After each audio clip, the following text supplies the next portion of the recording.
हरे कृष्णा।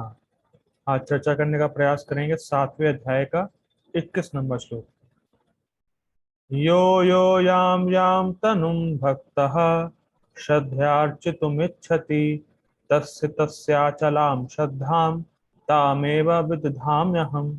यो यो याम याम तनुं भक्तः श्रद्धयार्चितुमिच्छति तस्य तस्याचलां श्रद्धां ताम एव विदधाम्यहम्।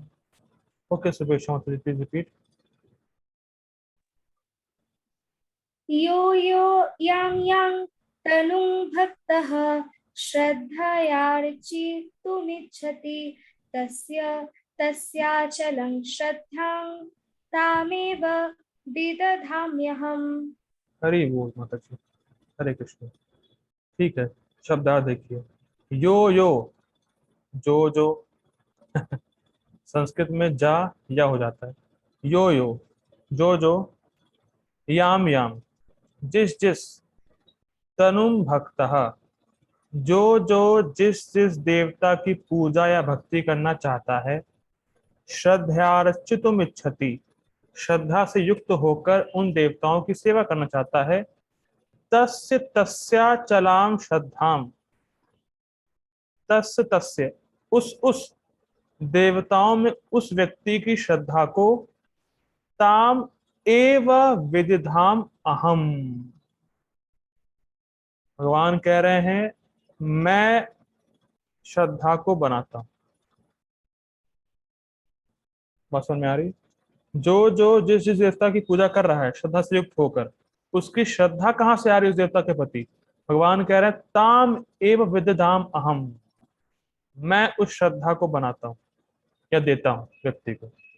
जो जो जिस जिस देवताओं की पूजा करना चाहता है श्रद्धा से युक्त होकर, तो वो करता है, और वो श्रद्धा देने वाले भगवान कृष्ण हैं उस व्यक्ति को, कि वो उस देवता के प्रति आकृष्ट हो या आकर्षित हो, वो उसकी पूजा करे। ठीक।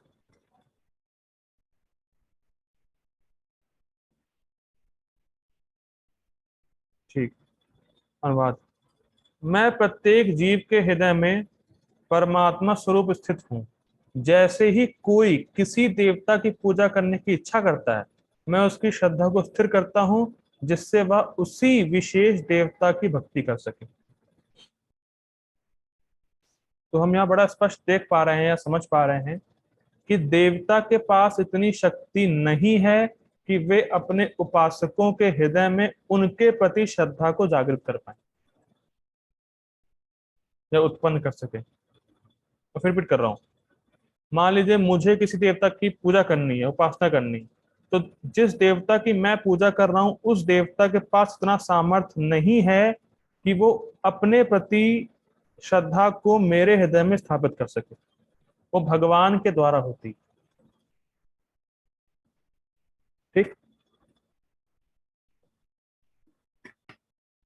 अब इस श्लोक पे चक्रवर्ती पाठ टीका करते हैं, और मैंने सारार्थ वर्षनी का कुछ अंश लिया है, यहाँ रखा नहीं है, मतलब मैंने देखा है और सुना भी है भक्तों से। तो सारार्थ वर्षनी से कुछ पॉइंट लिए गए। देखिए बहुत बहुत शानदार टीका लिखी है उन्होंने, विश्वास ने। ठीक है, देखिए क्या टीका है।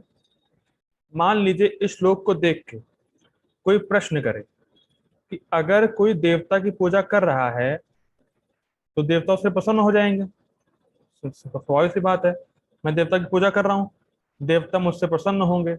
और जब देवता किसी व्यक्ति से प्रसन्न हो जाएंगे, तो अपने पूजक, मतलब जो उसकी उपासना कर रहे हैं, देवता की उपासना कर रहा है, उन पूजक के कल्याण के लिए कृष्ण के प्रति श्रद्धा दे देंगे।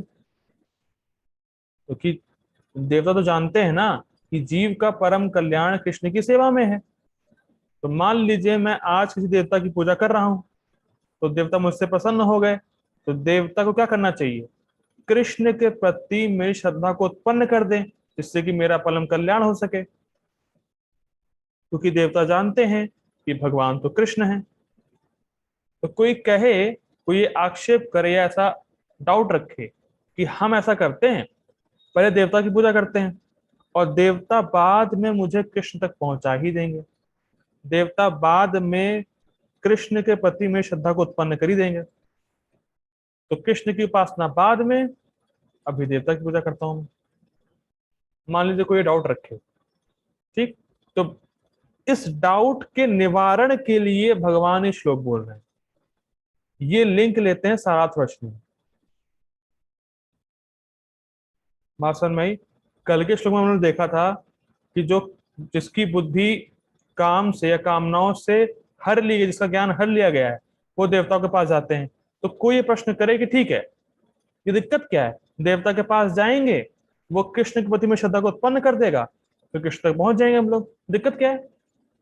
तो उस लिंक को यहाँ पे ले रहे हैं कि इस डाउट को क्लियर करने के लिए श्लोक बोला जा रहा है कि भगवान कहते नहीं ऐसा नहीं। इस वर्ष में कह रहे हैं भगवान कि देवता लोग अपने उपासकों को अपने ही प्रति श्रद्धा को उत्पन्न नहीं करा पाते, जागृत नहीं करा पाते, तो भगवान कृष्ण की श्रद्धा कहां से उत्पन्न करा पाएंगे? Does it make sense? देवताओं के उपासक में देवताओं के प्रति श्रद्धा उत्पन्न कराने का सामर्थ्य नहीं, शक्ति नहीं है, तो कृष्ण के प्रति श्रद्धा उत्पन्न कराने का सामर्थ्य कहां से आएगा? वो तो हो ही नहीं सकता। तो इसलिए भगवान कह रहे हैं कि मैं ही किसी भी देवताओं के प्रति श्रद्धा को उत्पन्न करता हूं किसी जीव के हृदय में। तो कृष्ण के प्रति श्रद्धा हमारी सिर्फ भक्तों के संग से ही आ सकती, किसी देवता में सामर्थ्य नहीं है कि वो हमारे हृदय में कृष्ण का भजन करने का श्रद्धा जागृत करा सके, हमारे हृदय में स्थापित कर सके। किसी भी देवता में सामर्थ्य नहीं, और अपने ही प्रति श्रद्धा को उत्पन्न कराने का भी सामर्थ्य देवताओं में नहीं। तो अगर किसी व्यक्ति के हृदय में भगवान कृष्ण के प्रति श्रद्धा है, तो वो भक्तों के संग से ही आती है, या तो कुछ पूर्व उसका भजन रहा हो, भक्ति रही हो। मैं फिर रिपीट कर रहा हूं, भगवान कृष्ण में हमारे भजन की श्रद्धा सिर्फ भक्तों के संग से ही आएगी, और ऐसे भक्त जिनकी श्रद्धा भगवान कृष्ण में अनन्य है, ऐसे भक्तों के संग से ही हमारे हृदय में कृष्ण के भजन करने की श्रद्धा स्थापित होगी। किसी देवता में सामर्थ्य नहीं है। ठीक, ये लिंक लेते हैं सारार्थ वचनी से। ठीक है, अब पढ़ते हैं गीता भूषण टीका।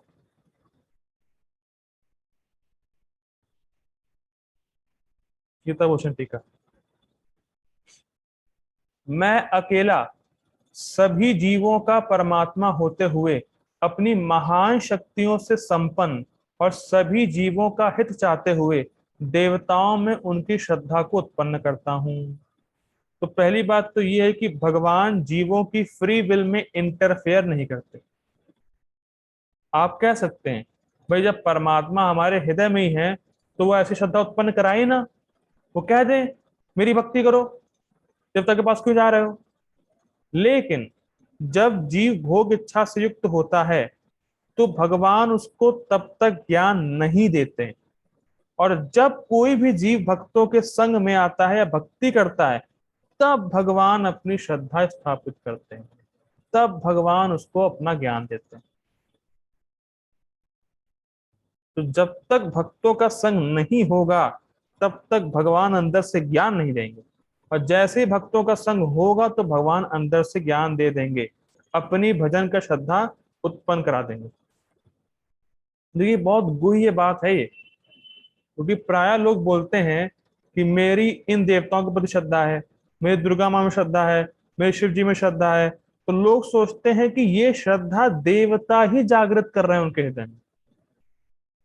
लेकिन हम समझ रहे हैं गीता पढ़ के कि भगवान द्वारा विभिन्न श्रद्धाएं दी जा रही हैं जीवों के हृदय में, उनके संस्कार के हिसाब से, जो हम लोगों ने कल पढ़ा था। कैसा संस्कार है जीव का और किस गुण से, किस मोड ऑफ मटेरियल नेचर से वो इन्फेक्ट है, उसके हिसाब से भगवान श्रद्धा देते हैं किसी विशेष देवता के प्रति। लेकिन जब कोई जीव भक्तों के संग में आता है, भगवान की भक्ति करता है, तब भगवान अपना ज्ञान देते हैं, तब तक चुप बैठे रहते हैं आराम से। ठीक है,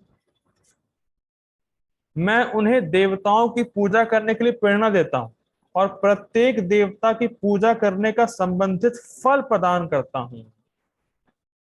जो फल देवता की पूजा से मिलता है वो भी भगवान कृष्ण ही दे रहे हैं। देवताओं में ना श्रद्धा जागृत कराने का सामर्थ्य रहता है और ना फल देने का सामर्थ्य रहता है। वो दोनों ही भगवान कृष्ण द्वारा हो रहे हैं। यही तो गुह्य ज्ञान है। कोई भी देवता का उपासक होगा, अगर आप उससे कहें कि तुम देवता की उपासक, जो देवता की जो उपासना कर रहे हो, जो तुम्हारे हृदय में श्रद्धा है भगवान कृष्ण दे रहे हैं, नहीं मानेगा वो। और तुरंत आप कहें कि जो तुम फल प्राप्त कर रहे हो देवता की उपासना करने से भगवान कृष्ण दे रहे हैं, वो भी नहीं मानेगा। इसीलिए गुह्य ज्ञान, कि व्यक्ति समझे कि देवता इंडिपेंडेंट नहीं है। देवताओं में कुछ सामर्थ्य नहीं है। जब तक भगवान कृष्ण की कृपा नहीं होगी, भगवान कृष्ण शक्ति नहीं देंगे देवताओं को, तब तक वो भी कुछ नहीं कर सकते। ये गुह्य ज्ञान। ठीक है, आगे पढ़ते हैं। देवताओं के पास यह करने की शक्ति नहीं है। ठीक, यह दो श्लोकों में बताया गया है, मतलब आज का श्लोक और कल का श्लोक, 21-22। ठीक, अब बड़ा अच्छा पैराग्राफ आ रहा है। अब यहां बता रहे हैं क्या दिक्कत हो जाती है देवताओं के उपासक के साथ। वो क्यों, मतलब वो क्यों देवताओं को इंडिपेंडेंट मानता है, क्या मनोभाव की दिक्कत है उन लोगों की, वो बता रहे हैं श्लोक में, ओ सॉरी इस पैराग्राफ में बता रहे हैं। जो व्यक्ति क्लेश या अन्य चीजों से मुक्ति प्राप्त की इच्छा करते हुए मेरे शरीर तनु को ही सूर्य देव जैसे देवता के रूप में विश्वास के साथ पूजने की इच्छा करता है, उस व्यक्ति में मैं अकेला अहम एव, ना कि वो देवता स्वयं मुझ में विश्वास के बजाय उस देवता के प्रति ही दृढ़ अचलम विश्वास को जगाता हूं। क्या मतलब है? देखिए, जो विभिन्न विभिन्न देवता हैं वो भगवान के विश्व रूप में स्थित हैं। भगवान दिखाएंगे विश्व रूप, आओगे 11वें अध्याय में, तो भगवान के विश्व रूप में विभिन्न विभिन्न देवताएं स्थित हैं और देवता भगवान की विभूति हैं। तो उनको भगवान का ही शरीर कहा जाता है एक तरीके से। जैसे मेरा हाथ मेरे शरीर में स्थित है, तो मेरा हाथ एक प्रकार से मेरे शरीर से अभिन्न है, मतलब कोई डिफरेंस नहीं है मेरे हाथ में मेरे शरीर में, और डिफरेंस है भी।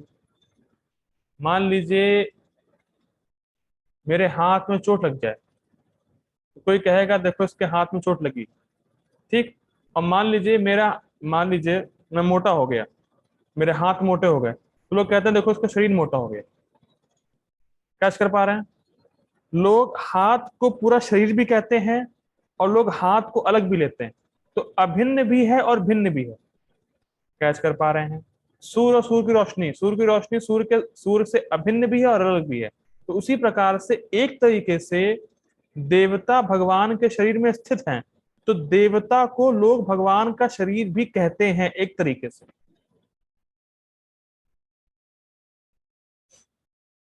आगे पढ़ते हैं, समझ आ जाएगा। उसी प्रकार देवता भी भगवान के विश्व रूप की अभिव्यक्ति है, मतलब मैनिफेस्टेशन है। तो अगर मान लीजिए कोई सूर्य देव की उपासना कर रहा है, तो एक दृष्टि से वो भगवान की ही उपासना कर रहा है। भाई सूर्य देव कहाँ स्थित हैं? भगवान के शरीर में। ठीक, तो अगर एक तरीके से कोई सूर्य देव की उपासना कर रहा है तो पूरे भगवान की उपासना कर रहा है, भगवान के विश्व रूप की उपासना कर रहा है। लेकिन दिक्कत क्या है, लोग सूर्य से जो फल प्राप्त होता है उनको लगता है सूर्य देव अलग से दे रहे हैं। सूर्य देव से जो मुझे फल प्राप्त हो रहा है वो डायरेक्ट मुझे सूर्य देव दे रहे हैं, ये दिक्कत है। ये है भेद बुद्धि। जैसे फॉर एग्जाम्पल मान लीजिए ये मेरा एयर ड्रॉप है। ठीक, मान लीजिए मैं ये किसी को अपने हाथ से दूं, तो अब आप बताइए मैंने उसको दिया है या हाथ ने अकेले ने उसको दिया है? आप क्या बोलेंगे? आप क्या बोलते हैं, अरे कितने सुंदर हाथों ने दिया है, या बोलते हैं इस व्यक्ति ने मुझे दिया है? कैच कर पा रहे हैं इसको अलग अलग? मैं किसी को हाथ से खाना खिला रहा हूं, तो कोई क्या बोलेगा, अरे तुम्हें किसने सर्व किया? अरे उसके हाथ ने सर्व किया, वो हाथ है ना, वो जो सुंदर सुंदर हाथ दिख रहा है उसने सर्व किया मुझे। कोई ऐसे बोलता है, ये बोलता है उस व्यक्ति ने मुझे सर्व किया है। Does it make sense? तो मैं हाथ से दे रहा हूं तो मैं दे रहा हूं। हाथ एक निमित्त है। कोई किसी ने, मान लीजिए मैं किसी को एयर ड्रॉप दूं तो मैंने अपने हाथों से, वो कहेगा कि इस व्यक्ति ने अपने हाथों से मुझे दिया है, खाली हाथ ने नहीं दिया है। तो सारे फल कृष्ण से प्राप्त हो रहे हैं, लेकिन देवता निमित्त मात्र। ये समझने वाला पॉइंट। देवता के पास खुद की शक्ति नहीं है, लेकिन भगवान कृष्ण देवताओं के माध्यम से देते हैं। मान लीजिए भगवान का विश्व रूप है, तो इसमें से मान लीजिए ये जो हाथ है वो कोई देवता हुआ, तो भगवान इसके इसके माध्यम से कोई फल दे रहे हैं किसी को, लेकिन दे भगवान रहे हैं। जैसे मैं अपने हाथ से एयर ड्रॉप दे रहा हूं तो मैं दे रहा हूं। हाथ इंडिपेंडेंटली नहीं दे सकता, उसके पास शक्ति नहीं है। अगर मैं इच्छा ना करूं कि अपने हाथ से ये दूं एयर ड्रॉप को, तो कोई, तो हाथ अपनी मर्जी से नहीं दे सकता उसको। उसी प्रकार से देवता जो भी फल दे रहे हैं, भगवान कृष्ण दे रहे हैं देवताओं के माध्यम से किसी जीव को, ये कहने का अर्थ। लेकिन लोग क्या समझते हैं, नहीं सूर्यदेव ने मुझे दिया, ये गड़बड़ है। वो हाथ को अलग कर देते हैं शरीर से, जो कि ये पॉसिबल नहीं है, ये मूर्खता है। ठीक। श्रुतियां भी कहती हैं कि विभिन्न देवतागण भगवान के शरीर का विभिन्न रूप है। या आदित्य तिष्ठे आदित्याद अंतरो यम आदित्यो न वेद यस्यादित्य शरीरम। भगवान वे हैं जो सूर्य देव से भिन्न हैं, सूर्य देव के भीतर स्थित हैं, जिनके बारे में सूर्य देव नहीं जानते, और सूर्य देव भगवान के शरीर है, मतलब भिन्न भी और अभिन्न भी। ठीक। तो जितने भी देवता हैं, समझने वाला पॉइंट क्या है, जितने भी देवता हैं वो भगवान के विश्व रूप में स्थित हैं, इसीलिए भगवान का शरीर है। अगर हाथ ये शरीर से अटैच है, इसीलिए हाथ शरीर भी है। अगर हाथ काट के फेंक देंगे तो फिर वो खाली हाथ हो जाएगा। ठीक। ये बात कही जा रही है।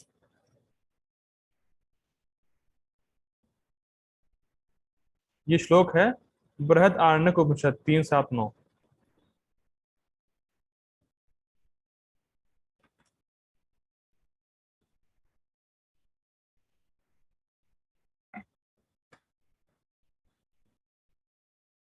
तात्पर्य। परपुट बाय डिवाइन ग्रेस AC भक्तिदास स्वामी श्रील प्रभुपाद की जय। ईश्वर ने हर एक को स्वतंत्रता प्रदान की है। अतः यदि कोई पुरुष भौतिक भोग करने का इच्छुक है और इसके लिए देवताओं से सुविधा चाहता है, तो प्रत्येक हृदय परमात्मा स्वरूप स्थित भगवान उसके मनोभावों को जानकर ऐसी सुविधाएं प्रदान करते हैं। देखिए, भगवान बहुत नम्र है, बहुत हम्बल है, बहुत सॉफ्ट दिल के। तो अगर हम उनकी शरण में नहीं जाना चाहते हैं, तो भगवान कहते हैं कोई बात नहीं, कोई इशू नहीं है, ठीक है, तुम्हें जाना देवता के पास जाओ, कोई दिक्कत नहीं। ठीक।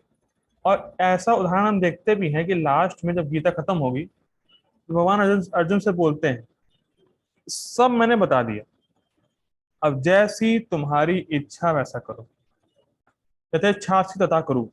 जो तुम्हारी इच्छा है वो तुम करो। लेकिन एक और बात भगवान बोलते हैं 18वें अध्याय में, कि अगर तुम मेरी बात नहीं मानोगे और अहंकार वश कर्म करोगे तो तुम्हारा विनाश हो जाएगा।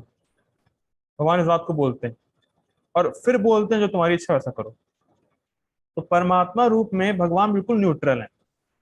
अगर हम भक्ति नहीं करेंगे, भगवान की शरण में नहीं जाना चाहेंगे, कोई बात नहीं, जाओ जहां जाना है। कि जिस जिस देवता देवता के पास जाना उस देवता के पास जाओ, मैं श्रद्धा उत्पन्न कर दूंगा तुम्हारे हृदय में, कोई दिक्कत नहीं है। लेकिन जैसे ही भक्तों का संग हुआ, भगवान की भक्ति करना शुरू किया, तुरंत भगवान ज्ञान देते हैं और फिर हम किसी देवता के पास नहीं जाते। वरना भगवान चुपचाप रहते हैं, जहां जाना है वहां जाओ।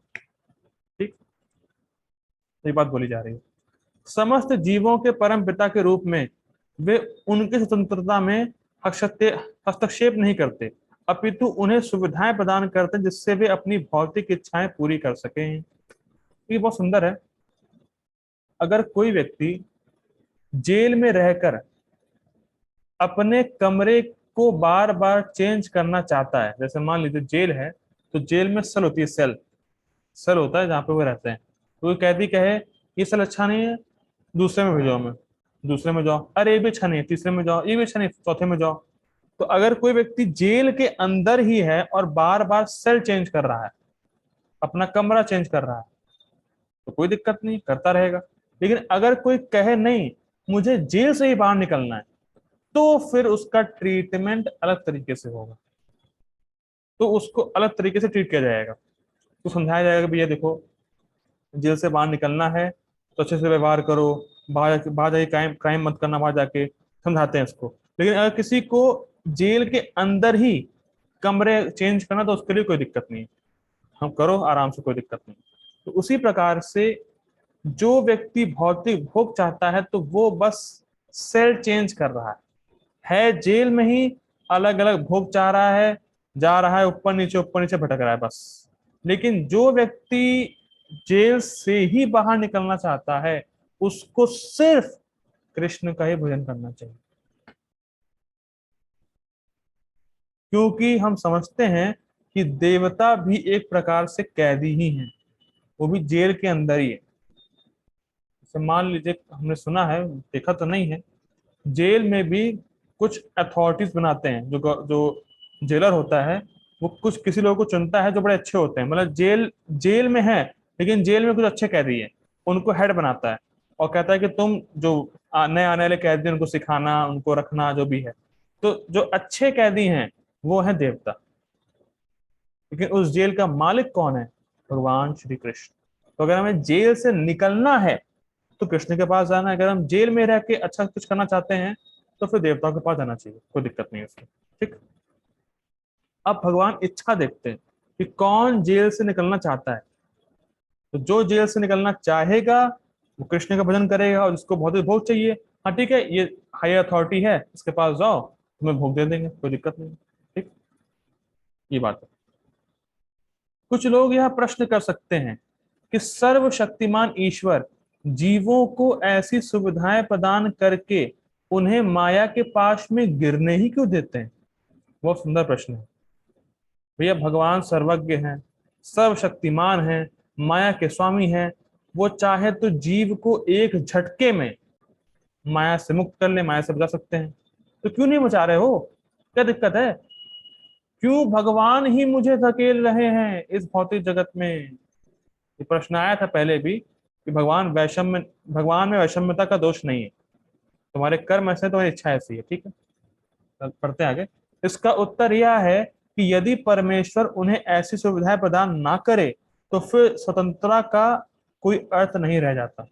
अतः वे सबों को पूर्ण स्वतंत्रता प्रदान करते हैं, चाहे कोई कुछ करे। किंतु उनका अंतिम उपदेश हमें भगवत गीता में प्राप्त होता है, मनुष्य को चाहिए कि अन्य सारे कार्यों को त्याग कर उनकी शरण में आए, इससे मनुष्य सुखी रहेगा। सर्वधर्मान परित्यज्य माम एकम शरणम भजा, अहम त्वाम सर्व पापेभ्यो मोक्षयिष्यामि मा शुचः। ठीक, ये भगवान का अंतिम उपदेश है। अब देखिए बहुत सुंदर बात है कि भगवान से हमारा जो रिलेशन है वो प्रेम का है, लव है, लव।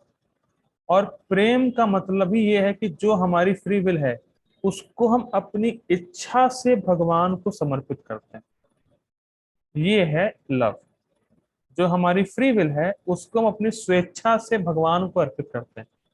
परम पूज्य राधानाथ स्वामी महाराज बता रहे थे, बहुत सुंदर कोट है उनका, if you take responsibility if you take responsibility when you are not forced, that is the sign of love. अगर आपने कोई उत्तरदायित्व लिया है जिसके लिए आपको बाध्य नहीं किया गया है, तो वो प्रेम का लक्षण है। तो इसको उदाहरण समझ सकते हैं हम लोग, जैसे माँ अपने बच्चे की सेवा करती है, रक्षा करती है, उसको खाना खिलाती है, उसका पालन करती है। तो माँ को भले ही कितना कष्ट हो, लेकिन बच्चे की सेवा करते करते वो अपना कष्ट भूल जाती है, और बच्चे की सेवा उसको कष्ट नहीं लगता। क्यों? क्योंकि प्रेम है। तो उसी प्रकार से अगर हम भगवान के शरण में जा रहे हैं तो उद्देश्य एक ही होना चाहिए, प्रेम। और हमारी रियल स्थिति ही ये है कि हम कृष्ण को प्रेम करें। भगवान से प्रेम करना, यही तो हमारा एक रियल कॉन्स्टिट्यूशनल पोजीशन है, या कह सकते हैं यही रियलिटी है बस। भगवान कृष्ण से प्रेम करना ही एक एकमात्र रियलिटी है बस, और बाकी सब धोखा है। एक वक्त बता रहे थे, when something does not change with time, that is reality। और क्या चेंज नहीं होता? भगवान कृष्ण से हमारा प्रेम, भगवान कृष्ण से हमारा संबंध। तो इसीलिए व्यक्ति को चाहिए कि शास्त्रों के माध्यम से अपनी बुद्धि से समझे शास्त्रों को, और अपनी फ्री विल को भगवान को समर्पित करे, ना कि माया को। कि हमारी वास्तविक स्थिति ये है कि जब हम अपनी फ्री विल को अपनी इच्छा से भगवान को समर्पित करते हैं, ये हमारा प्रेम दिखाता है भगवान के प्रति। जब हम अपनी इच्छा से भगवान का नाम जप करना चाहें तो ये प्रेम। जब हम अपनी इच्छा से शास्त्रों को सुनना चाहें तो ये प्रेम। जब हम अपनी इच्छा से कृष्ण की सेवा करना चाहें, ये प्रेम। नहीं कोई बराबर चाबी लगाया हुआ है, माला करा, माला करा, माला करा। ये ठीक है, आपने किया, वो भी बहुत अच्छा है, लेकिन आपकी खुद की इच्छा होनी चाहिए कि मैं नाम जप करूंगा जिस, और इस नाम जप से कृष्ण प्रसन्न होते हैं, तो मैं कृष्ण को प्रसन्न करने के लिए नाम जप करूँ। ये नहीं कोई फोर्स लगा रहा है, कोई चाबी लगा रहा है, भाई नाम जप करो, नाम जप करो, तो आपने बस अरे यार इसकी बात मानी थी तो हमने निपटा दिया माला को, बस। ये नहीं होना चाहिए। माला को निपटाना नहीं, माला करना या भगवान का नाम जप करना, ये भगवान को एक ऑफरिंग देना है। It is an love offering to Krishna. When you are chanting his holy name, then it is an offering with love to Krishna। ये याद रखना है। ये नहीं जबरदस्ती मतलब माला निपटा रहे हैं बस, वो सही नहीं है। वो भी चलिए ठीक है, नाम जब आप कर रहे हैं कुछ तो फायदा है, लेकिन वो एग्जैक्ट नहीं। वो एक एक लेवल में अगर देखा जाए, जो मेन उद्देश्य होना चाहिए उससे वो कम है। ठीक है, आगे पढ़ते हैं। ओके, यहाँ से नेक्स्ट पैराग्राफ शुरू होगा। Sorry request all of you to join again, हमें मीटिंग टाइम खत्म हो रहा है, so please join again. Hare Krishna.